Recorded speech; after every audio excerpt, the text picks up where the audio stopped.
Is sentience the key to settling the abortion debate? Many think so, but under scrutiny, I believe these arguments fall apart. In this video, I'll begin by presenting two key arguments in favor of the pro-choice sentience position, and then I'll start to explain why I believe they ultimately fail.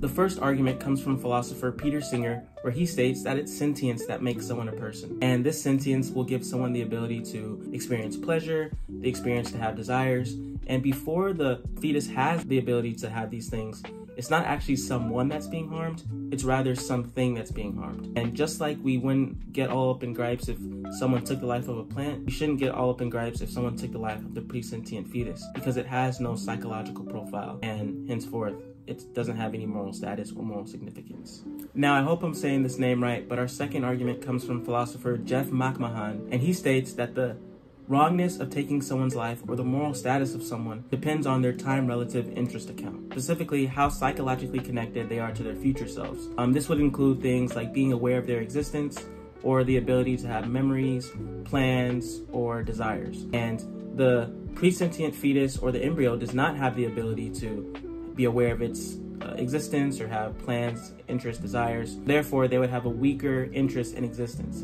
and therefore it would be less wrong to take their lives. And this would also kind of explain why it'd be more wrong to take a human's life versus a dog's life, because the human has a higher time-relative interest account. Additionally, this argument supports a gradualist view wherein a human gets more moral status as they get older. Okay, now that we've presented some of the merits for the pro-choice sentience view, allow me to get into my rebuttals. Starting with Peter Singer, if sentience is what makes someone a person, then I believe that we are left with a couple of unintuitive situations. Number one, with Peter Singer's argument, there's a presupposition that someone is only harmed if what you do either frustrates their desire or you stop them from experiencing pleasure in some way. And I would say that there's harms from things as simple as deprivation.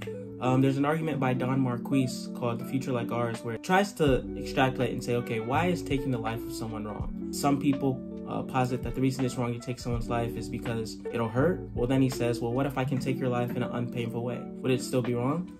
And the answer is probably yes. And then the answer is, well, it's wrong because it will affect the lives of the people I love, the people around me, my family.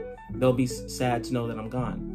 Well, okay, well, what if someone was a hermit and they didn't really have family? Would it still be wrong to take their life? And the answer is probably yes. And the answer that he found was it's wrong to take someone's life is because it deprives them of valuable future experiences. And this could be things like the ability to go to college, the ability to find love, the ability to find relationships, find some sense of purpose. And this could also explain why, someone getting a terminal illness like cancer, for example, is so saddening, is because they know that they lose the ability to have valuable future experiences. And if depriving someone of valuable future experiences is a sufficient reason for why it's wrong to take someone's life, then it would also apply to the pre-sentient fetus because they have a valuable future just like ours. Another example, it's gonna be a little bit hypothetical, but let's suppose that we had a baby born in a comatose state such that they had never deployed sentience, right? And with this baby being born, under this view where it's only a person is someone who deploys sentience, and without that you don't have moral significance or moral status, it's really hard to find a justification for caring for that comatose baby that's been born.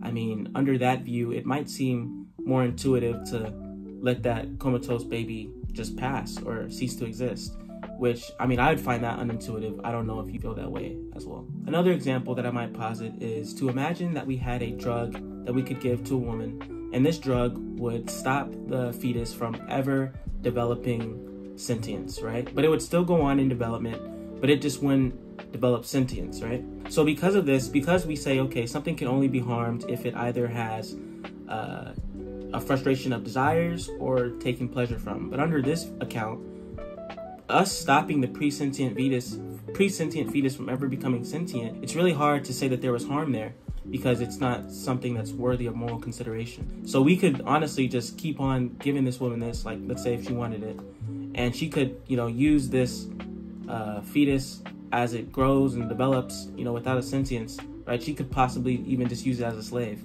And it'd be really hard to say that that's wrong or anything like that. Moreover, imagine we took the fetus and we took it out before it had ever deployed sentience and we used it as sex dolls, right? And there's ways to maybe get around it, but under this view, it wouldn't be the being in question that's being harmed because, you know, they don't have a frustration of desires or the ability to experience pleasure. So under this view, if you were to take the pre-sentient fetus and just use it as sex dolls, right, then under this Peter Singer view, then it'd be really hard to justify why that would be wrong. I would say this is wrong because it detracts from human dignity, and this pre-sentient fetus would still be a person under my view, because I would take it that they're a combination of form and matter. The matter is just going to be the material body. The form is going to be the design that directs the formation of that material body, and that these combined and create the substance, or what we would call the person. So it would still be wrong under my view, but under this pro-choice sentience view, it would be a little harder to justify why that would be wrong. Now, in terms of Jack McMahon's argument, I believe that it has a lot of explanatory power for reasons why we would value human life over animal life.